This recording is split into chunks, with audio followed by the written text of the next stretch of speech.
અમારી સમ્રાટ સમાચાર ચેનલ સબસ્ક્રાઇબ કરો, લાઇક કરો, કોમેન્ટ કરો અને જોતા રહો પળે પળના દરેક પ્રકારના સમાચારો। તળાજા નજીકથી પસાર થતી શેત્રુંજી નદીમાં નાખવામાં આવેલા 3 સબમર્સિબલ પંપની ચોરી થતા ખેડૂતોમાં ભય।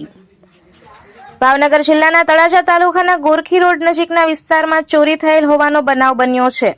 આ બનાવની આજે સાંજના 6 કલાકે જાણવા મળતી માહિતી મુજબ તળાજા ગોરખી રોડ નજીક શેત્રુંજી નદીના પાણીમાં મૂકવામાં આવેલ સબમર્સિબલ પંપની ચોરી થઈ છે, જેમાં નિલેશભાઈ વિઠ્ઠલભાઈ ભોજાણી નામના ખેડૂતને 2 સબમર્સિબલ પંપ તેમજ ભરતભાઈ રઘુભાઈ નામના ખેડૂતની 1 સબમર્સિબલ પંપ અને કેબલની ચોરી થતા ખેડૂતોમાં ભય જોવા મળી રહ્યો છે।